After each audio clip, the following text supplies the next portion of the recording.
यह ध्यान से देखिए, यह कोई एलियन नहीं है। यह एक विशालकाय म्यूटेटेड जानवर जैसा दिखता है, लेकिन पूरी तरह से वैसा नहीं है। इसके पास एक शरीर का आकार है, कई पैर हैं, कभी कभी एक पूंछ भी होती है, लेकिन सबसे खास बात यह है कि यह चलता है। क्या है यह और इसे क्यों बनाया गया है? वीडियो में बने रहिएगा तो आपको पता चल जाएगा इस बीस्ट के बारे में। लेकिन आगे बढ़ने से पहले हमारी आपसे एक रिक्वेस्ट है कि अगर आप हमारे चैनल पर पहली बार आए हैं तो प्लीज इसे सब्सक्राइब जरूर कर लीजिएगा, और अगर वीडियो पसंद आए तो उसे लाइक करना मत भूलिएगा। इसमें कोई इलेक्ट्रिक पावर स्टोर नहीं की गई है, न ही डायरेक्ट पावर का उपयोग किया गया है। फिर भी यह अपनी काइनेटिक ऊर्जा से जीवन पाता है। स्ट्रैंड बीस्ट एक डच शब्द है जिसका अर्थ है बीच पर रहने वाले जीव। ये अद्भुत रचनाएं डच कलाकार थियो जैनसेन ने बनाई हैं। पिछले 20 वर्षों से जैनसेन पूरी तरह से एक नए प्रकार के जीवन को बनाने में जुटे हुए हैं। उन्होंने मशीन और जीव, कला और विज्ञान, मूर्तिकला और परफॉर्मेंस के बीच की सीमाओं को धुंधला कर दिया है। उनका बनाया ये स्ट्रैंड बीस्ट्स इतना ज्यादा ऑर्गेनिक लगता है कि दूर से देखने पर यह किसी विशाल कीड़े या प्राचीन मैमथ के कंकाल जैसा लग सकता है, लेकिन वास्तव में यह आधुनिक औद्योगिक युग की सामग्रियों से बना है, लचीली प्लास्टिक की ट्यूब्स और चिपकाने वाले टेप से। इन्हें एक कंप्यूटर एल्गोरिदम में डिजाइन किया गया था, लेकिन इन्हें चलने के लिए इंजन, सेंसर या किसी भी एडवांस्ड तकनीक की जरूरत नहीं होती। ये सिर्फ हवा और गीली रेत की ताकत से चलते हैं, जो इनका प्राकृतिक वातावरण यानी डच समुद्री तट में उपलब्ध होती है। थियो जैनसेन की अनोखी सोच।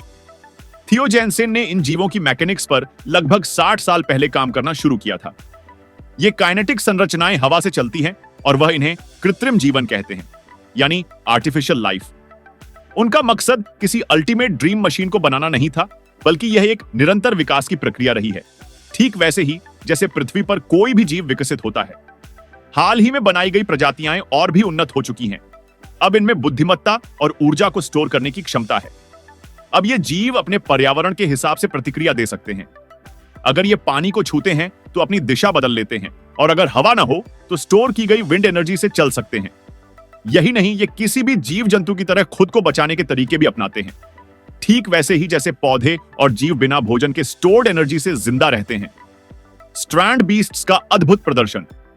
इन अद्भुत जीवों को फॉसम यानी जीवाश्म के रूप में प्रदर्शनियों में दिखाया जाता है।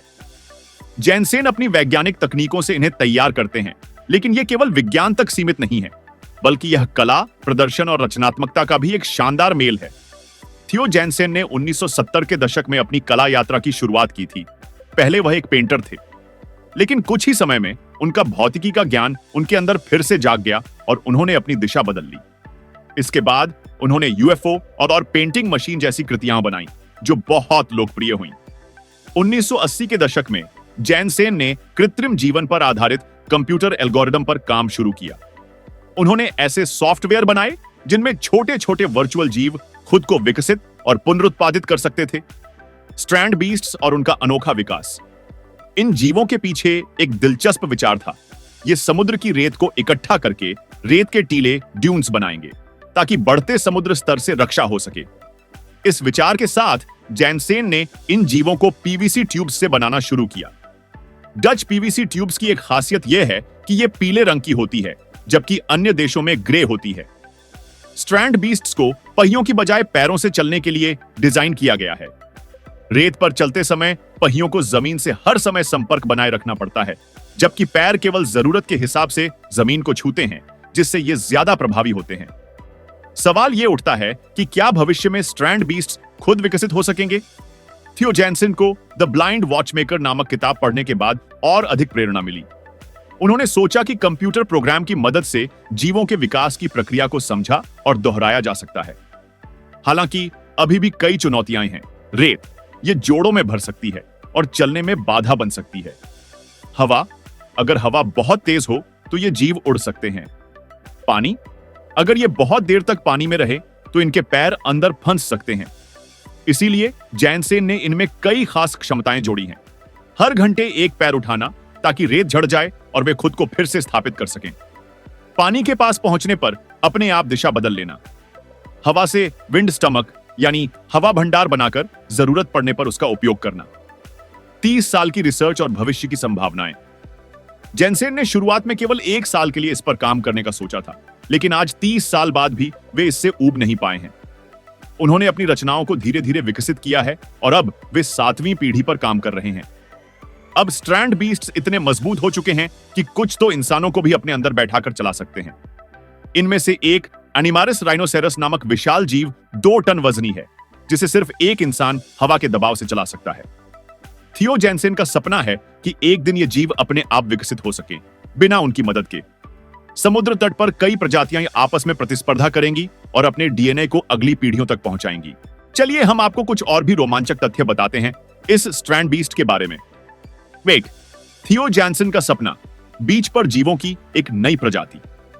थियो जैनसेन का सपना है कि एक दिन उनके बनाए गए स्ट्रैंड बीस्ट पूरी तरह से स्वतंत्र हो जाएंगे और बिना किसी मानवीय सहायता के समुद्र तट पर अपनी खुद की आबादी बनाएंगे। वे हवा की ऊर्जा से खुद को संचालित करेंगे और अपने अस्तित्व को बनाए रखने के लिए खुद को अनुकूलित करते रहेंगे। 2. स्ट्रैंड बीस्ट खुद को बचाने के लिए प्रजातिगत व्यवहार अपनाते हैं। स्ट्रैंड बीस्ट सिर्फ हवा से चलने वाले मूर्तिकला नहीं है, बल्कि वे अपनी सुरक्षा के लिए जटिल रणनीतियां अपनाते हैं। जब वे महसूस करते हैं कि समुद्र की लहरें उनके बहुत करीब आ गई हैं, तो वे अपनी दिशा बदल सकते हैं या रुक सकते हैं ताकि पानी में फंसने से बच सकें। 3. वे जीन की तरह एक नंबर सिस्टम पर काम करते हैं। थियो जैनसेन ने स्ट्रैंड बीस्ट के डिजाइन के लिए गणितीय एल्गोरिदम बनाए हैं जो कुछ हद तक जीवों के जीन की तरह काम करते हैं। हर नए डिजाइन में पहले से बेहतर विशेषताएं होती हैं, जैसे कि तेजी से चलने की क्षमता या अधिक स्थिरता। 4. स्ट्रैंड बीस्ट का डीएनए डिजिटल रूप में मौजूद है। थियो जैनसेन ने स्ट्रैंड बीस्ट के लिए एक डिजिटल डीएनए सिस्टम विकसित किया है, जिसमें उनकी बनावट, गतिशीलता और अन्य विशेषताओं का डेटा संरक्षित किया जाता है। यह सिस्टम आने वाली पीढ़ियों को बनाने के लिए उपयोग किया जा सकता है, ठीक वैसे ही जैसे जीवों के विकास में डीएनए काम करता है। 5. वे अपनी ऊर्जा हवा के पेट में स्टोर करते हैं। स्ट्रैंड बीस्ट हवा के झोंकों पर निर्भर होते हैं, लेकिन जब हवा नहीं चल रही होती, तब भी वे अपनी ऊर्जा बचाकर चलते रहते हैं। वे विंड स्टमक, हवा का पेट नामक तंत्र का उपयोग करके हवा को पाइपों में जमा कर लेते हैं और जरूरत पड़ने पर उसका उपयोग करते हैं। 6. यहां तक कि वे बाधाओं को पहचान सकते हैं। स्ट्रैंड बीस्ट इतने विकसित हो चुके हैं कि वे अपने आसपास की रुकावटों, ऑब्स्टिकल्स को पहचान सकते हैं। अगर उनके रास्ते में कोई वस्तु आ जाती है, तो वे या तो अपनी चाल बदलते हैं या रुक जाते हैं ताकि टकराव से बचा जा सके। 7. वे कंप्यूटर से बनाए गए लेकिन पूरी तरह से मैकेनिकल हैं। स्ट्रैंड बीस्ट को डिजाइन करने के लिए पहले कंप्यूटर का उपयोग किया गया, लेकिन ये खुद किसी भी प्रकार की इलेक्ट्रॉनिक तकनीक या मोटर का इस्तेमाल नहीं करते। ये केवल हवा के बल और अपने डिजाइन के कारण चलते हैं, जिससे वे पूरी तरह से इको फ्रेंडली रोबोट्स बन जाते हैं। 8. वे इंसानी सभ्यता के लिए नई प्रेरणा बन सकते हैं। थियो जैनसेन का मानना है कि उनके बनाए गए स्ट्रैंड बीस्ट भविष्य में इंसानी सभ्यता के लिए नई तकनीक को प्रेरित कर सकते हैं। खासकर ऊर्जा कुशल रोबोटिक्स और ऑटोमेटेड मशीनरी के विकास में इनसे काफी कुछ सीखा जा सकता है। 9. स्ट्रैंड बीस्ट के लिए मृत्यु भी एक प्रक्रिया है। अगर कोई स्ट्रैंड बीस्ट टूट जाता है या ठीक से नहीं चलता, तो थियो जैनसेन उसे विलुप्त घोषित कर देते हैं और उसकी संरचना को आगे की पीढ़ियों के डिजाइनों में सुधार के लिए इस्तेमाल किया जाता है। यह प्रक्रिया प्राकृतिक चयन, नेचुरल सिलेक्शन की तरह काम करती है। 10. भविष्य में वे पूरी तरह से स्वायत्त हो सकते हैं। थियो जैनसेन उम्मीद करते हैं कि आने वाले वर्षों में स्ट्रैंड बीस्ट इतने विकसित हो जाएंगे कि उन्हें किसी भी तरह के मानवीय हस्तक्षेप की जरूरत नहीं होगी। वे अपने आप अपनी नई पीढ़ी बनाएंगे और विकसित होंगे, जैसे कि कोई प्राकृतिक जीव प्रजाति विकसित होती है। आपका क्या विचार है? अगर आपको यह वीडियो पसंद आया तो लाइक और सब्सक्राइब जरूर करें, ताकि हम आपके लिए ऐसे ही अनोखे और दिलचस्प कंटेंट लाते रहें।